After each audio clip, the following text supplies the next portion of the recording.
Welcome to Ancient Relics Keeper, where forgotten civilizations, unexplained wonders, and ancient secrets come back to life.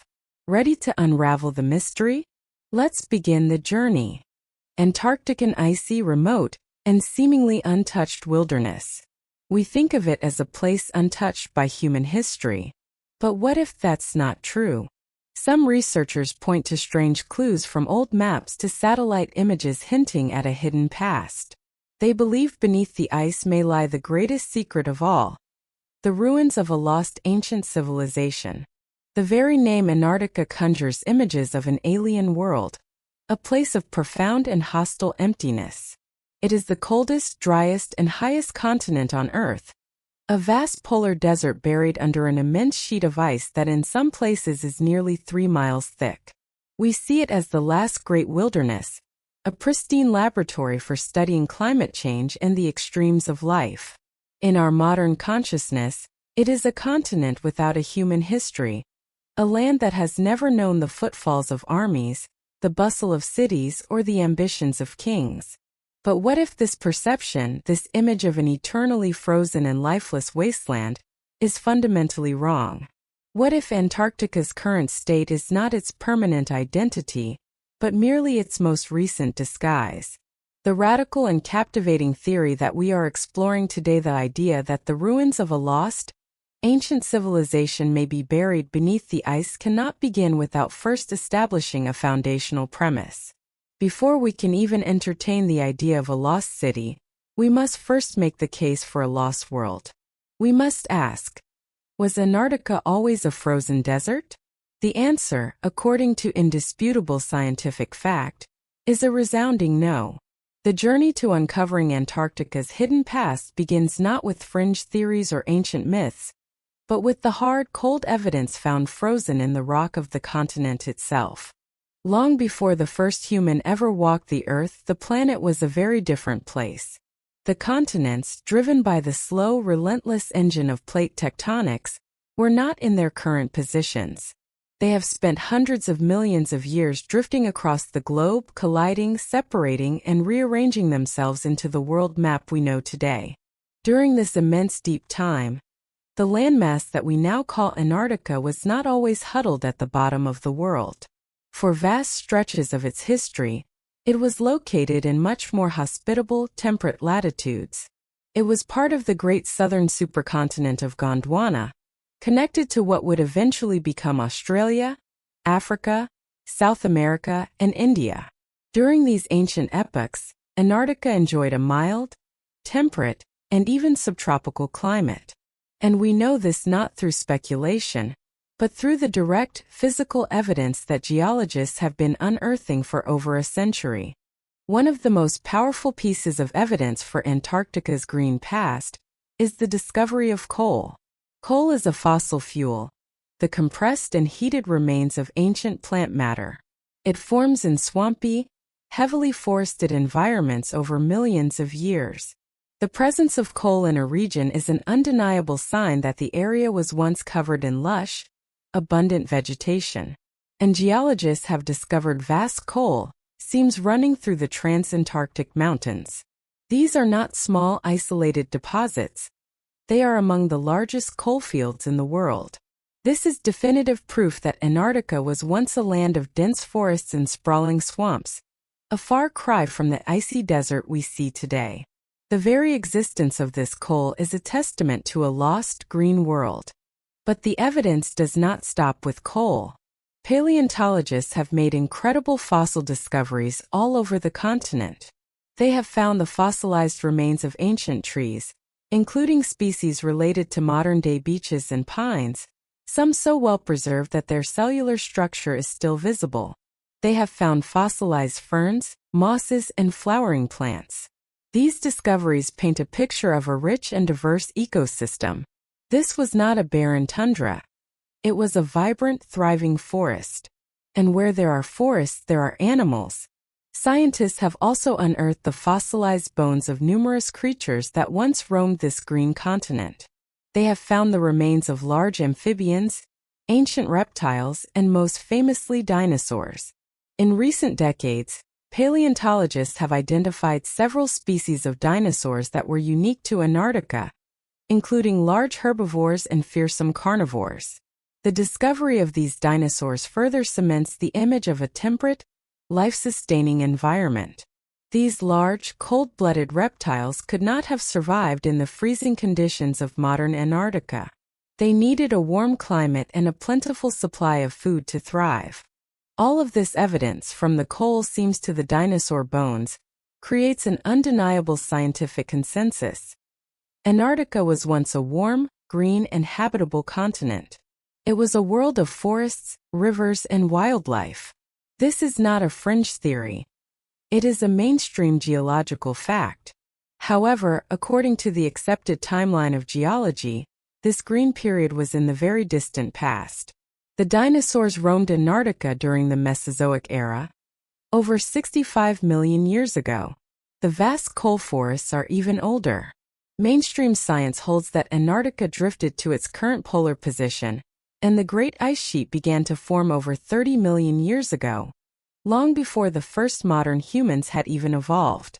In this view, Antarctica has been a frozen wasteland for its entire relevant human history. The green world existed, but it was a world without people. And this is where the conventional narrative ends. But for those who believe in a lost Antarctic civilization, this is merely where the story begins to get interesting. They ask a simple, powerful question. What if the mainstream timeline is wrong? What if Antarctica's temperate period was much, much more recent? The first clue to this radical possibility comes not from a geological dig, but from a mysterious and controversial ancient map. If Antarctica has been completely covered by ice for millions of years, then it stands to reason that no human could have ever seen or mapped its true, underlying coastline. The shape of the landmass beneath the ice would be a complete mystery until the invention of modern, sophisticated technologies like seismic sounding or ice-penetrating radar. And yet, there exists an artifact that seems to defy this logic, an ancient map that appears to show exactly that. The coast of Antarctica free of ice. This is the enduring enigma of the Piri Reis map. As we have discussed, this map, drawn by a Turkish admiral in 1513, contains a startlingly accurate depiction of a landmass at the bottom of the world that strongly resembles the northern coast of the Antarctic continent. The controversy lies in the fact that the map seems to show the subglacial topography, the actual shape of the land as it would appear if the ice were not there. This is knowledge that should have been impossible to obtain in the 16th century, or indeed at any point in recorded human history. When Charles Hapgood and his students began studying this map in the 1950s, they were struck by this impossible feature. They undertook a detailed project to compare the coastline on the Piri Reis map with the most up-to-date scientific knowledge of the Antarctic landmass hidden beneath the ice. Their findings were remarkable. They concluded that the map showed the coast of Queen Maud Land, a section of Antarctica, with a degree of accuracy that could not be the result of guesswork. They argued that whoever had created the original source maps from which Piri Reis worked must have surveyed the coast of Antarctica when it was, at the very least, partially free of ice. This presented a direct challenge to the established geological timeline. If the last time Antarctica was ice-free was millions of years ago, then how could this map exist? Hapgood proposed a radical solution to this paradox. He argued that the map was genuine and that the geological timeline was wrong. He suggested that the Piri Reis map was evidence that the Antarctic ice sheet was a much more recent phenomenon than mainstream science believed. It was proof, he claimed, that Antarctica had been temperate and accessible to mariners within the span of human civilization. The map for him was a legacy, a surviving fragment of the geographical knowledge of a forgotten, ancient seafaring civilization. This civilization, he proposed, had explored and mapped the entire globe at a time when the world's geography was different, a time before the ice had claimed Antarctica. The Piri Reis map, therefore, becomes a crucial piece of evidence in the case for a habitable Antarctica within a human timescale. It is a document that seems to whisper of a different history, a different timeline for our planet. Of course, the Piri-Reis map is not without its critics. Mainstream cartographers and historians have offered alternative explanations. Some argue that the supposed Antarctic coastline is not Antarctica at all, but a fanciful or distorted depiction of the coast of South America, which was still being explored at the time. Others suggest that it is a representation of a mythical southern continent, the Terra Australis Incognita, which many ancient and medieval cartographers believed must exist to balance the landmasses of the northern hemisphere. They argue that any resemblance to the true coast of Antarctica is purely coincidental. The debate over the map rages on, and it remains one of the most tantalizing and unresolved anomalies in the history of cartography. But for Hapgood and those who follow his line of reasoning, the map is a key that unlocks a new possibility. It opens the door to the idea that the green Antarctica of the distant past and the human Antarctica of the present might not be so separated by time after all. It suggests that there may have been an overlap. And this leads directly to his central cataclysmic theory, which provides a mechanism for how such a rapid and recent change could have occurred. The existence of a temperate Antarctica within a human timescale, and the subsequent creation of the Piri-Reis map, would require a geological event of unprecedented speed and violence. The slow, gradual processes of continental drift, which operate over millions of years, cannot account for such a rapid transformation. How could a green, habitable continent be transformed into a frozen wasteland in just a few thousand years? This is the central problem that Charles Hapgood sought to solve with his theory of Earth crust displacement. As we've explored, this theory proposes that the entire outer crust of the Earth can periodically slip as a single unit, violently and rapidly rearranging the positions of the continents on the globe. This theory is the engine that drives the entire hypothesis of a lost Antarctic civilization. It provides the missing piece of the puzzle, the physical mechanism that could make the impossible possible. According to Hapgood's model, the world before the last displacement, roughly 12,000 to 13,000 years ago, looked very different. The landmass we call Antarctica was not located at the South Pole. It was situated thousands of miles further north in a temperate zone. It would have been a land of pleasant climate, fertile plains, and abundant resources, the perfect incubator for a great civilization to arise. This hypothetical civilization, which proponents often equate with the legendary Atlantis, would have developed over thousands of years in this ideal environment. They would have built cities, developed agriculture, and as skilled mariners they would have explored and mapped the rest of the globe. It was during this golden age, Hapgood argues, that they created the sophisticated source maps that would one day find their way into the hands of Piri-Reis. This was the world before the cataclysm. Then, around 12,800 years ago, the cataclysm occurred.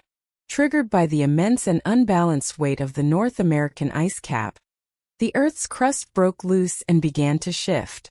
In a period of geological chaos, the continent of Antarctica was dragged southwards, moving from its temperate location into the frigid zone of the South Pole. The consequences for the civilization that lived there would have been absolute.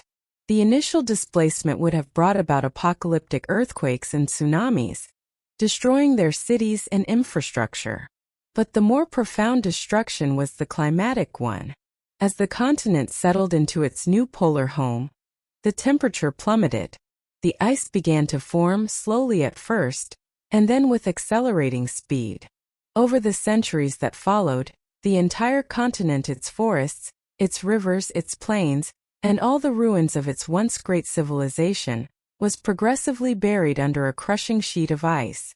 The Earth crust displacement theory therefore provides a complete, albeit catastrophic, narrative that accounts for all the evidence. It explains how Antarctica could have been habitable and populated by an advanced human civilization in the relatively recent past. It explains how this civilization could have mapped their world, including their own ice-free coastline. And it explains how this civilization and its entire continent could have vanished from the face of the Earth, leaving behind almost no trace except for a few enigmatic maps, and a collection of global myths about a great flood and a lost paradise. The theory is the linchpin that holds the entire argument together. It connects the established scientific fact of a once-green Antarctica with the anomalous evidence of the Piri-Reis map, and it forges them into a coherent story. It creates a plausible prehistory in which a great civilization could have thrived, and a plausible mechanism for its complete and utter destruction. While the theory remains on the fringes of mainstream science, it provides an essential logical framework for anyone entertaining the idea of ancient cities buried under the Antarctic ice. Without a mechanism for rapid climate change like crustal displacement, the notion of a recent habitable Antarctica remains pure fantasy. But with it, it becomes a terrifying and tantalizing possibility. The case for a recently habitable Antarctica, built on the foundation of geological fact and the radical theory of crustal displacement, sets the stage for a tantalizing possibility. It creates a plausible prehistory in which a great civilization could have existed. But a plausible past is not proof. To move from a compelling what-if scenario to a genuine investigation, we need more than just theories and ancient maps. We need evidence from the present-day anomalies and discoveries that hint at something artificial hidden beneath the ice.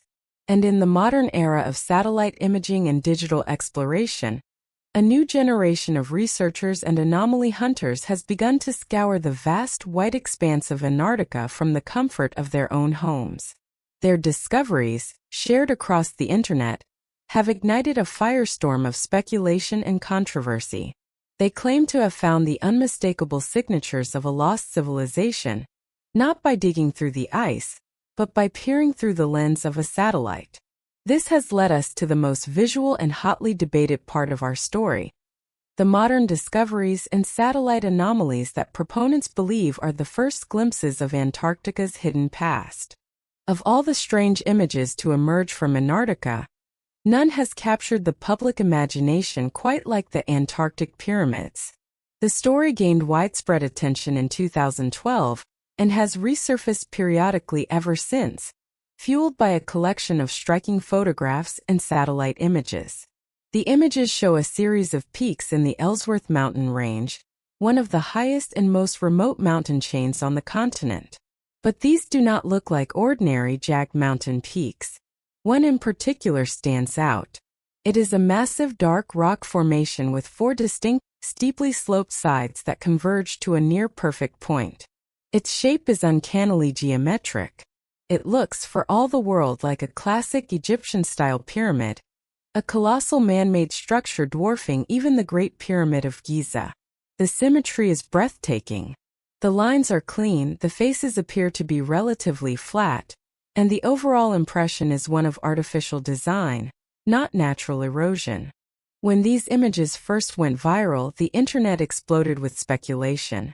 For those who already believed in a lost Antarctic civilization, this was the smoking gun.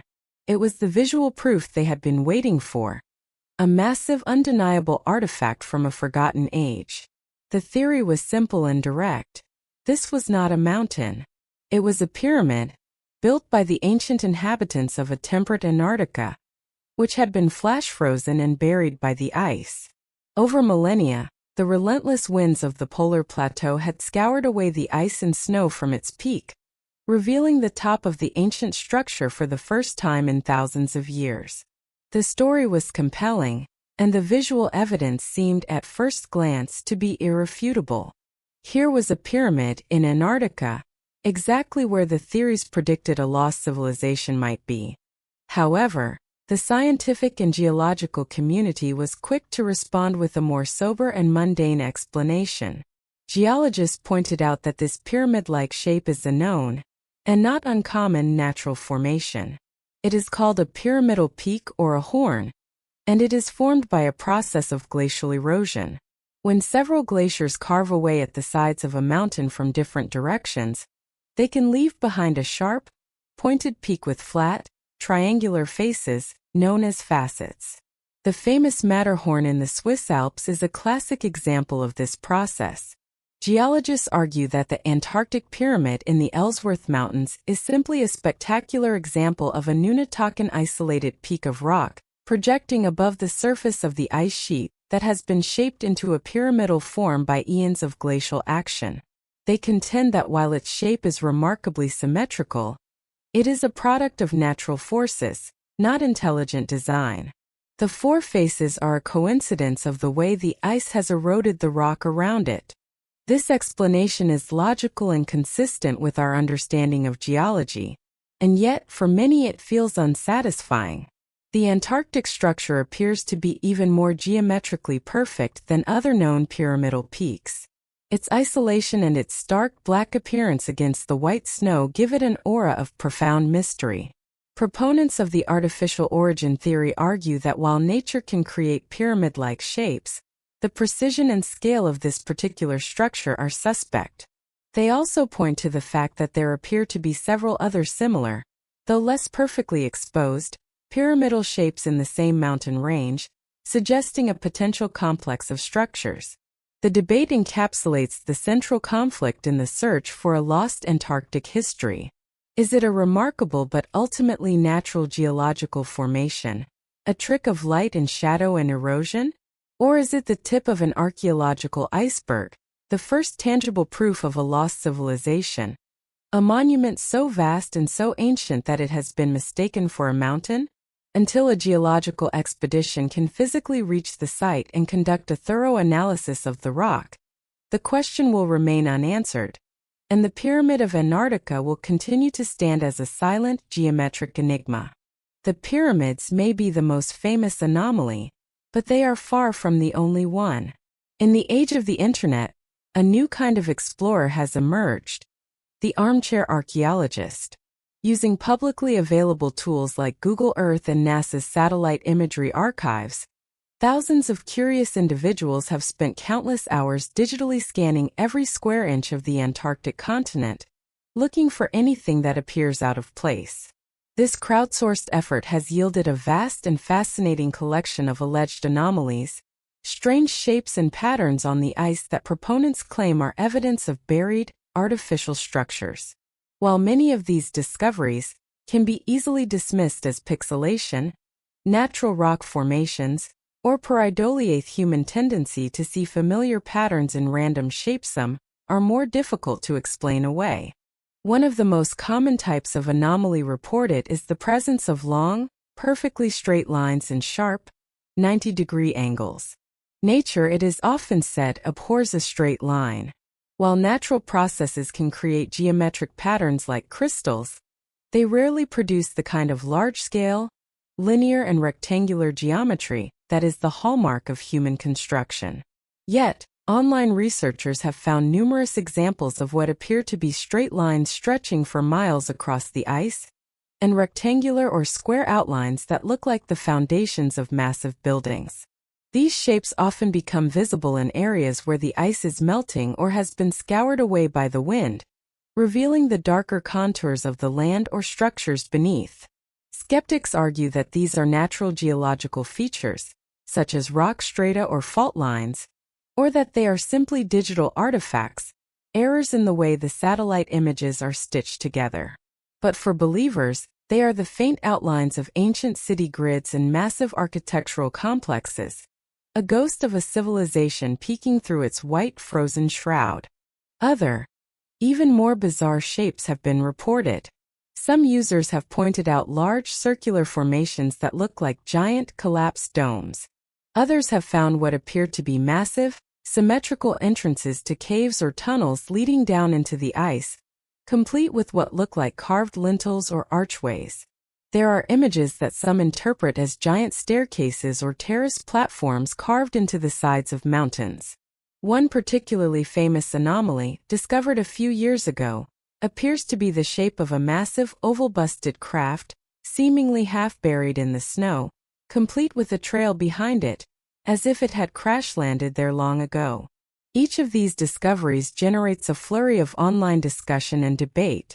Videos and articles showcasing the coordinates of these anomalies are shared widely, inviting others to examine the evidence for themselves. The scientific community, by and large, dismisses these claims. They argue that interpreting low-resolution satellite images is fraught with error, and that without on-the-ground verification, these shapes are meaningless.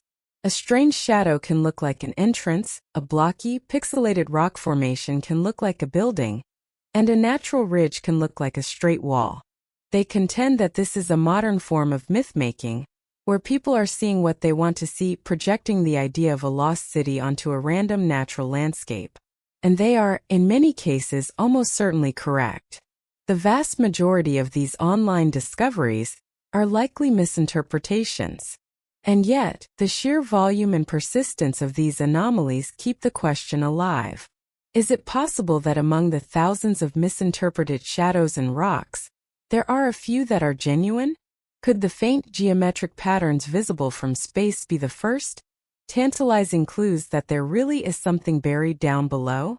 The satellite images, like the pyramids, provide no definitive answers, only more questions, pushing us to look even deeper, beneath the surface of the ice itself.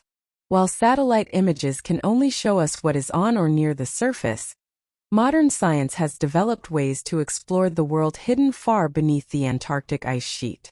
The most dramatic example of this is the discovery and exploration of subglacial lakes. These are vast bodies of liquid water, trapped for millions of years between the bedrock of the continent and the immense weight of the ice sheet above. The pressure from the ice keeps the water from freezing, even at sub-zero temperatures.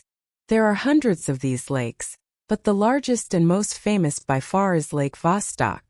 Discovered by Russian scientists in the 1990s at their Vostok station, this lake is one of the most extreme and mysterious environments on Earth. It is enormous, roughly the size of Lake Ontario in North America, and it is buried more than 2 miles beneath the solid ice. Its waters have been isolated from the rest of the world's atmosphere and ecosystem for at least 15 million years, making it a potential time capsule of ancient life. The scientific world was immediately fascinated by the possibility of finding unique, undiscovered microbial life forms in the lake's pristine waters. A massive international effort was launched to drill through the ice and obtain a sample of the water. The process was incredibly slow and difficult, taking years to complete. But as the research progressed, a new and unexpected mystery emerged. In the late 1990s and early 2000s, airborne surveys using magnetometer devices that measure variations in the Earth's magnetic field were conducted over the Lake Vostok area.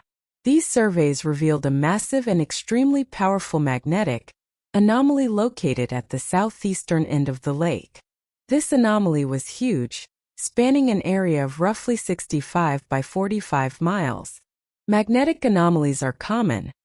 They are usually caused by natural variations in the iron content of the Earth's crust. But the strength and discrete location of the Lake Vostok anomaly were unusual. This discovery immediately became a focal point for conspiracy theorists and proponents of a lost Antarctic civilization. They proposed a startling theory.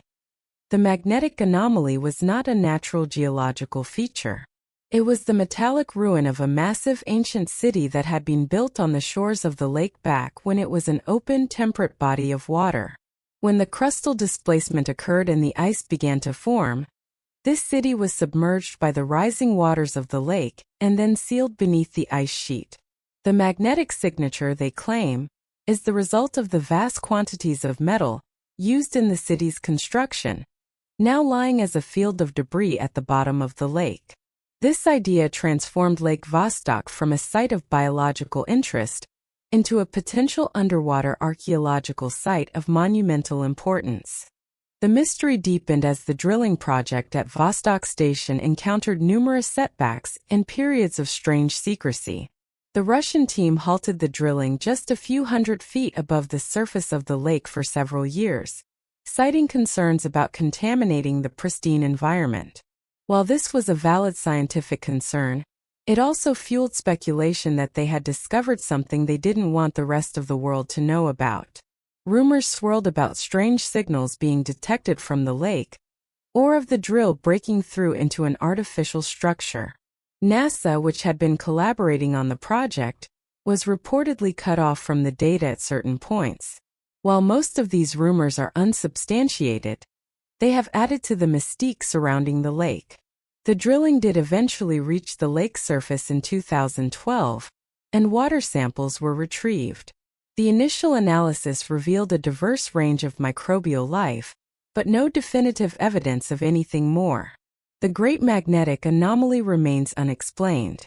Is it simply an unusual concentration of iron-rich rock on the lake bed? Or is it, as the theorists suggest, the final resting place of an antediluvian city, its presence betrayed only by the ghostly magnetic echo of its metallic skeleton, waiting in the cold, dark waters 2 miles beneath the ice? Like the pyramids and the satellite images, Lake Vostok offers a tantalizing hint of something strange, a deep mystery that science has yet to fully solve.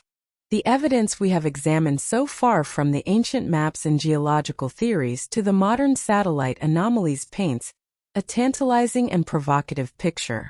It creates a space where the possibility of a lost civilization under the Antarctic ice seems, if not proven, then at least worthy of serious consideration. The clues are scattered and ambiguous, a collection of puzzle pieces that could be interpreted in multiple ways. But for a certain community of researchers and believers, the mystery of Antarctica goes far beyond interpreting satellite images or debating geological theories. They believe that the lack of definitive public proof is not because the evidence doesn't exist, but because it is being actively and systematically suppressed. This is where our investigation takes its final and most controversial turn, moving from the realm of scientific anomaly into the shadowy world of conspiracy theory. The argument here is that powerful forces know the truth about Antarctica's hidden past, and they are engaged in a deliberate, decades-long effort to keep that truth from the rest of the world. This is the story of the conspiracy of silence. The continent of Antarctica, despite its desolation, is a place of immense geopolitical and scientific interest. It is home to dozens of research bases operated by numerous different countries, all working under the cooperative framework of the Antarctic Treaty. It is a continent dedicated to peace and science, and yet, over the years, it has attracted a surprisingly long list of high-profile and often non-scientific visitors. The comings and goings of these powerful individuals, often with little public explanation, have become a major fuel for the fires of conspiracy. For theorists, these are not random tourist trips. They are pilgrimages to a place of great, hidden importance. The list of these visitors is intriguing. In 2016, then U.S. Secretary of State John Kerry made a highly unusual trip to Antarctica during the final days of the Obama administration, becoming the highest-ranking American official to ever visit. The official reason was to see the effects of climate change firsthand. But for many, the timing and secrecy surrounding the trip were suspicious. Why would a Secretary of State make such a journey his top priority just as a major presidential election was concluding? The list continues. Buzz Aldrin, the second man to walk on the moon, was medically evacuated from Antarctica in 2016 at the age of 86. While his visit was ostensibly as a tourist, his sudden illness at the South Pole led to a strange, now-deleted tweet in which he wrote, "We are all in danger. It is evil itself," accompanied by a picture of one of the Antarctic pyramids. This was quickly dismissed as the product of delirium or a hack, but for conspiracy researchers, it was a cryptic warning from a man who had seen things that ordinary people had not. Even royalty has been drawn to the frozen continent. King Juan Carlos I of Spain, Prince Harry of the United Kingdom, and numerous other dignitaries have all made the long journey south. Perhaps the most enigmatic of all these visits occurred in 2016, the same year as Kerry's trip. Patriarch Kirill of Moscow, the head of the Russian Orthodox Church, traveled to Russia's Bellingshausen station in Antarctica. The official purpose was to consecrate a small Orthodox church there and to pray for the planet. But the visit was highly symbolic. The head of a major world religion, a figure deeply connected to ancient texts and esoteric knowledge, traveling to the most remote place on Earth, led to intense speculation. Some theorists propose that he was not there for a simple photo opportunity, but for a more profound spiritual reason. They suggested that perhaps he was there to see a newly discovered ancient artifact, or to perform a ritual at a place of immense power. There were even wild theories that he was there to communicate with the non-human intelligence, or to retrieve a sacred object of immense power, such as the legendary Ark of the Covenant, which some esoteric traditions claim is hidden in Antarctica. While there is no evidence to support such claims, the visit itself added another layer of high strangeness to the continent's growing mystique. The central question that theorists ask is this: why are so many powerful people, from the worlds of politics, science, and religion, so interested in a frozen wasteland? Are they all simply concerned about climate change, or are they all privy to a secret that the rest of the world is not? For the conspiracists, these high-profile visits are not a coincidence. They are evidence of a secret Antarctica, a place whose true importance is known only to a select global elite. And the origins of this modern secrecy, they argue, can be traced back to the continent's first and most notorious state-sponsored expedition. Long before the modern era of international scientific cooperation, Antarctica was seen as the last frontier for national exploration and territorial claims. In the tense years leading up to the Second World War, the rising power of Nazi Germany turned its attention to the frozen South. In 1938, the Nazi regime launched a highly organized and secretive expedition to Antarctica aboard a ship called the MS Schwabenland. The official purpose of the expedition was to secure a whaling station for Germany to reduce the country's reliance on imported fats and oils. But the mission had a clear and aggressive secondary objective: to claim a piece of the continent for the Third Reich. The expedition meticulously surveyed a vast, largely unexplored area of Antarctica, dropping thousands of metal swastika flags from their aircraft to mark their claim. They named this territory New Schwabenland, or New Swabia.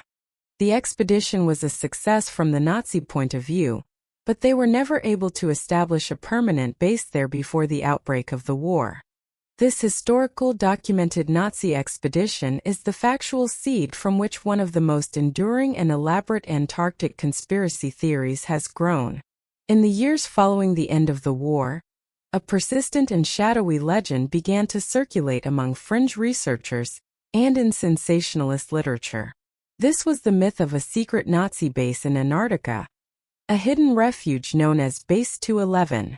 The story goes that the 1938 expedition was not just about whaling or territory. Its true secret mission was to find and establish a hidden base in the ice-free geothermally heated caves and tunnels of New Swabia. Some versions of the myth claim that the Nazis had discovered ancient, abandoned ruins of a lost civilization during their surveys, and had built their base on top of this site to study its advanced technology. Other, even more extreme versions, claim that the Nazis made contact with a subterranean non-human race, or even with the survivors of Atlantis themselves, and formed an alliance. According to these theories, Base 211 became the secret command center for the Nazis' most advanced and esoteric projects. It was here, hidden from the world, that they supposedly developed their Wunderwaffen, or wonder weapons, including advanced flying saucer-like craft, the Haunebu and Vril flying discs, based on recovered alien technology or esoteric principles of free energy. The legend continues that as the war turned against Germany, high-ranking Nazis, including possibly Adolf Hitler himself, did not die in Berlin but escaped via submarine to this secret Antarctic sanctuary. From Base 211, they supposedly continued their work, forming a breakaway Fourth Reich civilization, and are still operating there to this day, possessing technology far beyond our own. This theory is often linked to the famous American naval operation, Operation High Jump, which took place in 1946 to 47. This was a massive military expedition to Antarctica, involving an aircraft carrier, numerous other ships, and thousands of personnel. The official purpose was to train personnel and test equipment in frigid conditions. However, the mission ended abruptly, several months ahead of schedule, with reports of heavy casualties. Conspiracy theorists claim that the true purpose of Operation High Jump was to find and destroy the secret Nazi base, and that the U.S. Navy was met with overwhelming resistance from advanced Nazi flying saucers and was forced into a humiliating retreat. It must be stated clearly that there is absolutely no credible, mainstream historical evidence to support the existence of Base 211 or a surviving Nazi presence in Antarctica. The story is a tapestry woven from post-war sensationalism, misinterpreted documents, and outright fabrication. However, the myth has proven to be incredibly resilient. It taps into our fascination with Nazi occultism, secret technologies, and the idea of a hidden history. For our investigation, the Nazi connection, whether real or imagined, serves a specific purpose. It establishes a narrative of long-standing secrecy and hidden, advanced technology associated with the continent. It creates a historical precedent for the idea that governments have been interested in Antarctica for reasons that go far beyond simple scientific research. It suggests that the conspiracy of silence is not a new phenomenon, but one that has its roots in the darkest chapters of the 20th century. This narrative of secrecy, believers argue, is now maintained and enforced by the very international agreement that was supposed to make the continent a transparent, open zone for all humanity. The final piece of the conspiracy puzzle is the Antarctic Treaty itself. Signed in 1959 by the 12 nations that had been active on the continent during the International Geophysical Year, the treaty is a landmark achievement in international diplomacy. It sets aside the entire continent as a scientific preserve, establishes freedom of scientific investigation, and bans all military activity. On the surface, it is a noble and enlightened agreement, a model for peaceful international cooperation. It has successfully prevented Antarctica from becoming a flashpoint for military conflict and has fostered decades of valuable scientific research. However, for those who believe in a hidden Antarctic history, the treaty is not what it seems. They see it not as a tool for peace, but as the ultimate instrument of a global cover-up. In this view, the treaty's noble-sounding principles are a convenient facade. The designation of Antarctica as a scientific preserve is seen as a way to control and restrict access. While scientists are allowed, their activities are closely monitored by their respective national programs, which are, in turn, extensions of their governments. Independent, private expeditions are extremely difficult to mount, requiring immense logistical support and permission that can be easily denied on environmental or safety grounds. The ban on military activity is also seen as suspicious. While it prevents open conflict, it also ensures that no single nation can use its military to independently explore or secure a potentially sensitive area. It keeps the situation in a state of carefully managed equilibrium, where the signatory nations, the global powers, are the only ones with a real presence on the continent. Theorists argue that this system creates the perfect environment for a conspiracy of silence. If a truly world-changing discovery were to be made, for example, the unearthing of an ancient, artificial structure or a piece of advanced technology, the information would not be released to the public. It would be immediately classified as a matter of global security by the governments involved. The Antarctic Treaty System provides the perfect framework for them to cooperate in secret, to manage the discovery, and to maintain a united front of denial to the outside world. Any whistleblowers or independent researchers who got too close to the truth could be easily discredited, or their access to the continent revoked. The vast, empty, and tightly controlled nature of Antarctica makes it the easiest place on Earth to keep a secret. This interpretation flips the entire narrative of modern Antarctica on its head. The international research bases are not just centers of climate science. They are listening posts, monitoring a secret that lies beneath them. The strict environmental protocols are not just about protecting penguins. They are about preventing anyone from contaminating, an archaeological site of unimaginable importance. The entire international apparatus of the Antarctic Treaty becomes a sophisticated mechanism for information control. This theory suggests that the reason we have no definitive proof of a lost civilization is not because it doesn't exist, but because the most powerful nations on Earth have already found it, and they have mutually agreed that humanity is not ready for the truth. The truth, they argue, would be too destabilizing. It would shatter our established models of history, religion, and science. It would rewrite the story of who we are and where we come from. And so the secret is kept, locked away at the bottom of the world, protected not just by 2 miles of ice, but by a global conspiracy of silence, enforced by a treaty signed in the name of peace and science. This is the final, dark, and compelling chapter in the mystery of Antarctica's hidden past, a chapter that suggests the greatest discovery in human history has already been made, and we are simply not being told. Is Antarctica merely a frozen deserter? A continent hiding the remnants of a forgotten world? The clues are compelling but unclear, blending science, mystery, and conspiracy. For now, the ice keeps its secrets. But as it melts, we may be nearing a discovery that could rewrite history and challenge everything we thought we knew about humanity's ancient past. If the past still whispers to you, don't forget to like, share, and subscribe. Ancient Relics Keeper, because some mysteries were never meant to be buried.